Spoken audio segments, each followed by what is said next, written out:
पिताजी का क्या नाम है? दशरथ मांझी के पुत्र हैं, भागीरथ इनका नाम है। सरकार के तरफ से आपको जीवन जीने के लिए कुछ मजदूरी, कुछ पैसा, कुछ रोजगार कुछ मिला है? नहीं, कुछ नहीं। दिल्ली में यहाँ 1 महीना रह के बनाया। हाँ। बना करके तो ये 50 आदमी के सामने 50,000 दिया। तो कहा फिल्म चले गए तो हम 2% देंगे, और बॉम्बे चला गया तो हम गरीब कलेक्ट हो जाएंगे, उसका कलेक्ट हो जाएंगे। आज तक सुन लीजिए, नहीं जाए।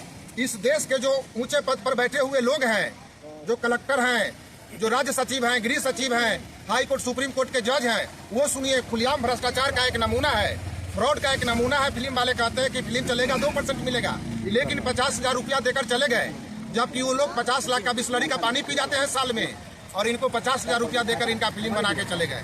कॉपीराइट जैसा कोई शब्द इनको पता नहीं है, हाई कोर्ट सुप्रीम कोर्ट का दरवाजा इनको देखा हुआ नहीं है, इनके पास वकील रखने के लिए पैसा नहीं है।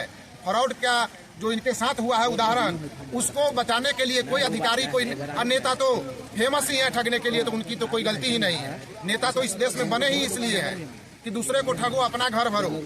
एक बेरोजगार आदमी जब मंत्री और मुख्यमंत्री बन जाता है तो बमुश्किल 2 लाख रुपया उसका तनख्वाह होता है, और उसके एक एक कोठी का दाम, एक एक घर का दाम 500-500 करोड़ होता है। समझ लीजिए कहाँ से पैसा आया। लेकिन यहाँ पूछने वाला कोई नहीं है। हर बड़ा आदमी का आपस में गठजोड़ है, तुमको जहाँ मन है तुम लूटो, हमको जहाँ मन है हम लूटेंगे।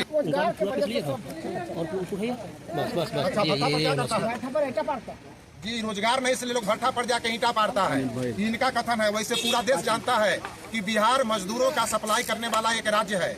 अब आप क्या चाहते हैं? मनीष कश्यप क्या बोले आपसे? मुख्यमंत्री बनने के लिए मनीष कश्यप मुख्यमंत्री बनेंगे? थोड़ा मंत्री बनेगा। मंत्री तो देखेगा, वैसा नहीं कि जनता को देखेगा मनीष कश्यप। अच्छा, तो आपसे क्या बोले, कुछ वादा किए? तो बोला कि हम जो बात को पकड़ाई है जेल से छुट्टी के बाद में भेंट करने के लिए। अच्छा रुकी चाचा, रुकिए। अच्छा, मनीष कश्यप कहे हैं कि हम आपका आवाज उठाएंगे, ऐसे ही इनका कहना है कि मनीष कश्यप मुख्यमंत्री बनेगा तो जनता की मदद करेगा। आप 1 मिनट ले, ये कौन है? ये आपके ग्रामीण हैं? मैं तो हरियाणा से आया हूँ। अच्छा, आप हरियाणा से आए हैं? अच्छा, ये हरियाणा से आए हैं प्रेम की नगरी देखने के लिए, क्योंकि यह वो जगह है जहाँ ताजमहल का नाम इससे पहले होना, ताजमहल का नाम से पहले इस जगह का नाम होना चाहिए था।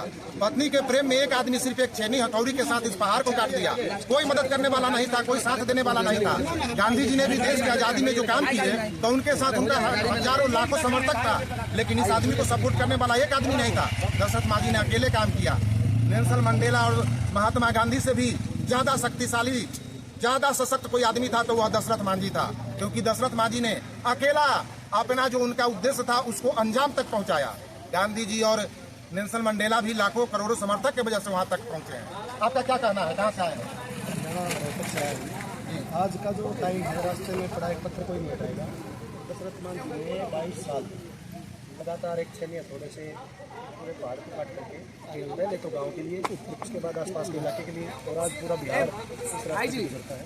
तो पहाड़ काट करके इतना बड़ा रास्ता बनाया। माउंटेन मैन के नाम से प्रसिद्ध हैं। और मैं कहूँगा ऐसी शख्सियत कभी कभी पैदा होती है, सदियाँ बीत जाती हैं।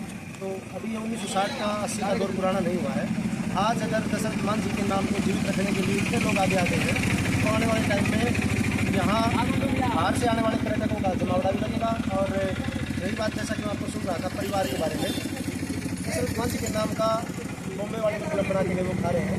अगर वो 2% हो गया चला जाएगा के परिवार का ही नहीं, तो गाँव का भला हो जाता है। करोड़ों रुपए में ज्यादा का बिस्लरी पी जाते हैं पानी में। करोड़ों रुपए में फिल्म गई है। और अकेली पूरे भारतवर्ष में एक अकेली ऐसी स्टोरी है। किसी ने कोई पहाड़, क्या 10 फुट का पहाड़ भी नहीं खोदा होगा, ये 360 फुट का आप दिखाते रहते हो हर बार। अब तो अंधेरा हो गया है। तो 22 साल लगे।